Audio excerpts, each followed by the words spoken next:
మరి వారు ఎక్కడ పనిచేసిండ్రో నాకు తెలియదు. మరి తెలిస్తే మాత్రం ఈ రకంగా మాట్లాడడం కరెక్ట్ కాదు. ఎందుకంటే అధ్యక్ష, ప్రభుత్వ రంగంలో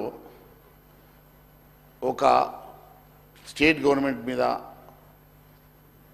మీరు కాన్సెంట్ ఇవ్వకుండా, ముఖ్యమంత్రి గారు కానీ మీ ప్రభుత్వం కానీ కాన్సెంట్ ఇవ్వకుండా కేంద్ర ప్రభుత్వము ఎక్కడ కూడా ఈ సిబిఐ ఎంక్వైరీ చేసే అధికారం లేదు. దానికోసము మేము పదే పదే అడుగుతా ఉన్నాం. మీరు ఒక్క లెటర్ ఇవ్వండి ముఖ్యమంత్రి గారు, లేకుంటే ఇక్కడ తీర్మానం చేయండి, 48 గంటల లోపల సిబిఐ ఎంక్వైరీ చేయించే బాధ్యత మాది. మీరు ఎందుకు భయపడతా ఉన్నారు సిబిఐ ఎంక్వైరీ? మీరు ఎందుకు భయపడతా ఉన్నారు సిబిఐ ఎంక్వైరీ? ఎందుకు, ఏ రకంగా మీరు ఎందుకు భయపడతా ఉన్నారు? దాంట్లో మరి మీ వాళ్ళ పేర్లు ఏమైనా ఉన్నాయా? మీ వాళ్ళ పేర్లు, మీ మిత్రుల పేర్లు ఏమైనా ఉన్నాయా? దేనికోసం ఊరికే పిల్లలను చూసి, క్రాకులు చూసి వస్తే ఏమొస్తుంది అధ్యక్ష? కడుపులు ఉంటుందా? పిల్లలను చూసేద్దాం, కాళేశ్వరం పోయేద్దాం, నీటిని చూసేద్దాం. గత ప్రభుత్వం కూడా నీళ్ళని చూడటానికి ఒకసారి బస్సులు పెట్టిండ్రు, ఈయనేమో పిల్లలను చూడటానికి బస్సులు పెట్టిండ్రు. దీనివల్ల కాదు అధ్యక్ష. ఈరోజు నిజంగా చిత్తశుద్ధి ఉంటే, మీరు ఇద్దరు ఒకటి కాదంటే, మీకు ఇద్దరి మధ్యన లోపాయికారు ఒప్పందం లేదంటే, మీరు ఈ రోజైనా సిబిఐ ఎంక్వైరీకి సిద్ధం కండి. 48 గంటల్లో సిబిఐ ఎంక్వైరీ చేయించే బాధ్యత మా భారతీయ జనతా పార్టీ అని తెలియజేస్తా ఉన్నాను అధ్యక్ష. ఈ రకంగా మీరు తప్పుడు మాటలతోటి మరి హౌస్ని మిస్లీడ్ చేయడం సంబంధించిన కాదు, ఇది మంచి పద్ధతి కాదని చెప్పి తెలియజేస్తా ఉన్నాను అధ్యక్ష.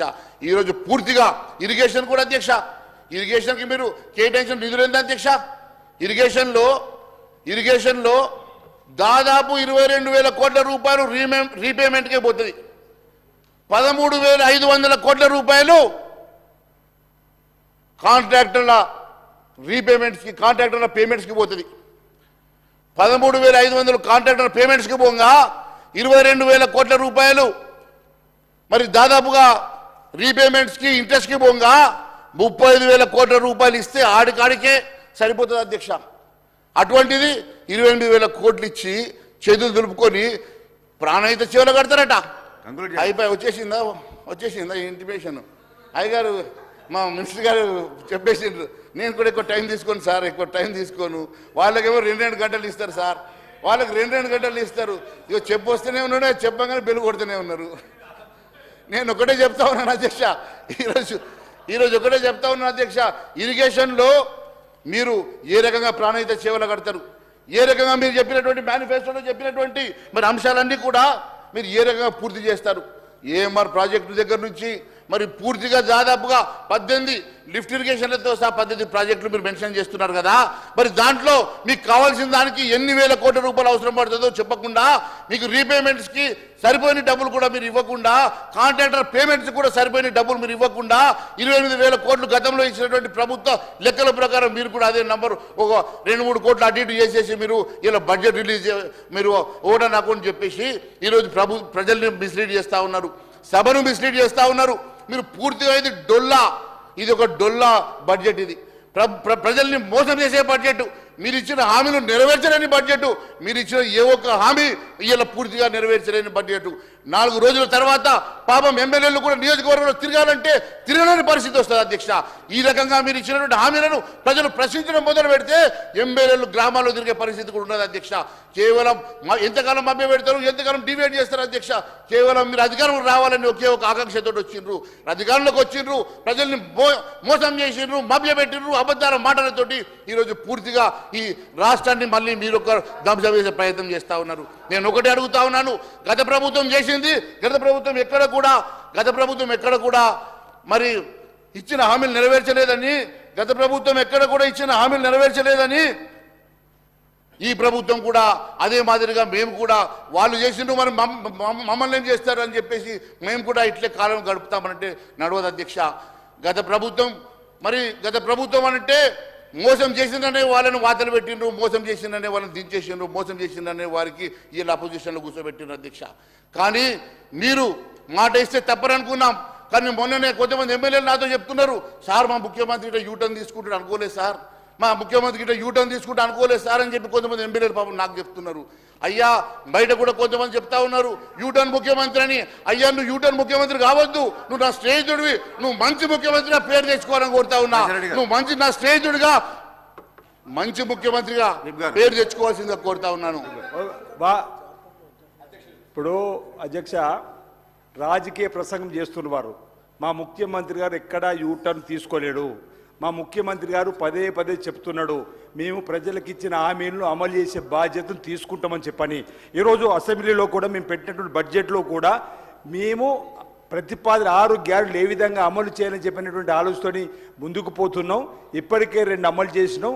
గవర్నర్ గారి ప్రసంగంలో మరో 2 అమలు చేయబోతున్నాం చెప్పి మిగతావి కూడా 100 రోజుల్లో అమలు చేస్తామని చెప్పినాం. మా ముఖ్యమంత్రి గారు మాకు ఖచ్చితంగా చెప్పారు ప్రజలలోకి వెళ్ళండి, మనం ఇచ్చిన హామీలు అమలు చేస్తామని చెప్పిన మాట చెప్పిన అధ్యక్ష. మరో మాట వారు మాట్లాడుతూ సిబిఐకి మీరు ఇవ్వండి అంటున్నారు. మేము ఆల్రెడీ జార్ఖండ్కి వెళ్ళినారు అధ్యక్ష, అక్కడ ఇవ్వకుండా జార్ఖండ్కి వెళ్ళినారు. ఇక్కడ మాకు ఎన్నికల కంటే ముందు మా మంత్రి గారి మీద కూడా ఈడీకి సంబంధించినటువంటి పరిశోధనలు జరిపినారు, దాడులు జరిపినారు. మేమేం చెప్పదలుచుకున్నామంటే ఇక్కడ మేము కాళేశ్వరంలో జరిగినటువంటి అవినీతి అక్రమాలపైన జ్యుడిషియల్ ఎంక్వైరీ వేస్తామని చెప్పినాం అధ్యక్ష. వీళ్ళెందుకో మాకు అప్పైపోండి అంటారు. అంతకుముందు మా గౌరవ అప్పుడు పీసీ అధ్యక్షులు ఇప్పుడు ముఖ్యమంత్రి రేవంత్ రెడ్డి గారు స్వయంగా వారు విచారణ జరపండి, ఈడీ విచారణ జరపండి పిటిషన్ ఇచ్చారు, సిబిఐ విచారణ జరపండి పిటిషన్ ఇచ్చారు. సరే సిబిఐ విచారణ జరపడానికి రాష్ట్రంలో అధికారం లేదు మాకంటే ఈడీ విచారణ జరపచ్చు కదా అధ్యక్ష. ఇప్పుడు ఈ కాళేశ్వరంలో జరిగినటువంటి నిన్న మేము బస్సులు పెట్టి పెడితే ఈరోజు ఇదే హౌస్ నుండి మేము కాళేశ్వరం జరిగిన అవినీతి అక్రమాలను ఈ రాష్ట్ర ప్రజలకు చెప్పడానికి ప్రభుత్వం ప్రయత్నం చేస్తే వారిని కూడా రమ్మని ఆహ్వానించిన వచ్చా. వారు రావాల్సింది పోయి ఈరోజు మీరు పగులను ఏం చేస్తున్నట్టు చూసడానికి ఎందుకు పోయినట్టు వారు హేళనగా మాట్లాడే విధానం కరెక్ట్ కాదు అధ్యక్ష. ఈరోజు 97,000 కోట్ల ప్రజాధనం దుర్వినియోగం అయింది అధ్యక్ష. ఇంతకుముందు టీఆర్ఎస్ పార్టీ వాళ్ళేమో వరదలు వచ్చే కంటే ముందు దాన్ని మరమ్మతు చేసి దాన్ని పూర్తి చేయమంటాడు. అసలు మేడిగడ్డలో సుందిలలో అన్నారంలో ఇప్పుడు నీరు నిల్వ చేసే పరిస్థితి ఉంది అధ్యక్ష. వారినే చెప్పండి, వారి ఇంజనీర్ ఈ విధంగా చేస్తే బాగుంటుంది. మా ముఖ్యమంత్రి గారు కూడా చెప్పారు వారు వచ్చి ఈ విధంగా ఈ నీటిని నిల్వ చేస్తే ఇది ఆగుతుందని చెప్పి ప్రాజెక్ట్ అంటే చేయడానికి అవకాశం ఉంటుంది. దానిపైన విజిలెన్స్ విచారణ జరుగుతుంది. ఆ విజిలెన్స్ విచారణ ఆధారంగా ఒక అధికారిని టర్మినేట్ చేసినాము, మరో అధికారిని రాజీనామా చెప్పినాము. దానిపై విచారణ జరుగుతుంది. ఆ లోపల ఇంత తొందరపాటు మాటలు ఎట్లా అధ్యక్ష ప్రభుత్వం పైన 2 మాసాలు కాలేదు. మేము తప్పనిసరిగా హామీలను అమలు చేస్తాం.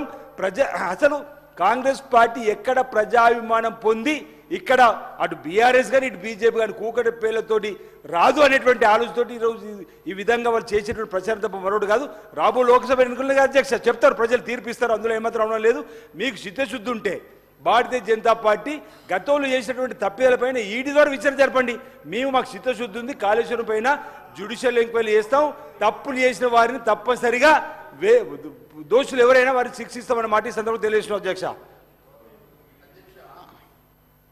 గౌరవ సభ్యులు